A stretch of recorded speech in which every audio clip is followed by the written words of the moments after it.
Dinosaurs were some of the most incredible animals that ever lived on Earth. They first appeared more than 200 million years ago, long before people, cities, or even the animals we see today.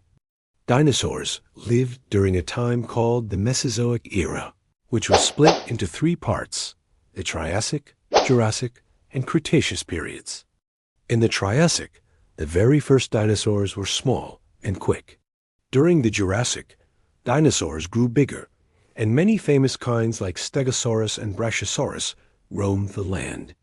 In the Cretaceous, dinosaurs reached their greatest variety, including the mighty Tyrannosaurus rex and the horned Triceratops.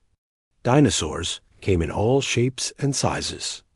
Some were tiny, no bigger than a chicken, while others were giants longer than buses and taller than houses. They also had different diets.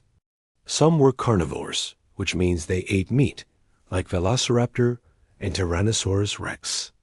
Others were herbivores, which means they ate plants, such as Brachiosaurus, Triceratops, and Stegosaurus. A few may have been omnivores, eating both plants and smaller animals. Plant-eating dinosaurs often had long necks to reach tall trees, while meat-eating dinosaurs had sharp teeth and claws to catch their prey. Scientists grouped dinosaurs into two big families. The first group was called Saurischans, or lizard-hipped dinosaurs, which included meat-eating theropods and giant long-necked sauropods.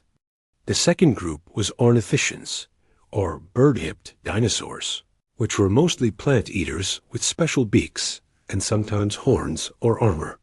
Dinosaurs were very well adapted to their world, and they lived on every continent, even in places that are cold today, like Antarctica. One of the most exciting discoveries is that not all dinosaurs completely disappeared. Many theropod dinosaurs, especially smaller ones with feathers, survived in a new form. These survivors eventually became today's birds. That means when you see a pigeon in the park, a chicken on a farm, or an eagle flying in the sky, you are actually looking at living dinosaurs.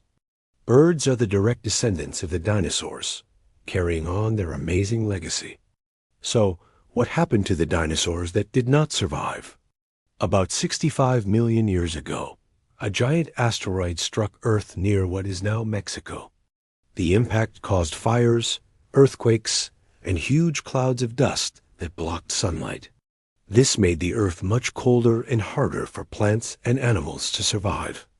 Many dinosaurs, especially the large ones, could not find enough food or live in the new conditions, and they became extinct. Volcanoes and changes in the climate also added to their struggles. Although it was the end of most dinosaurs, it opened the door for new animals, like mammals, to grow and eventually for humans to appear. Even though dinosaurs are gone, they still capture our imagination today.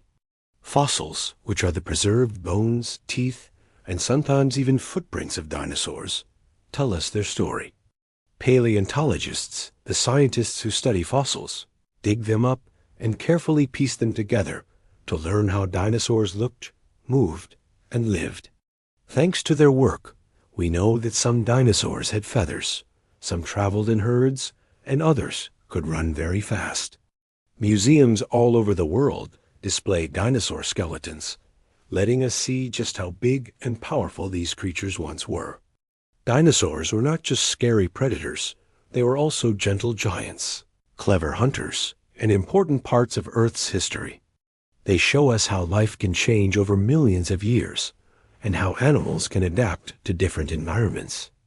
The next time you hear a bird singing, remember that you are listening to the voice of a modern-day dinosaur.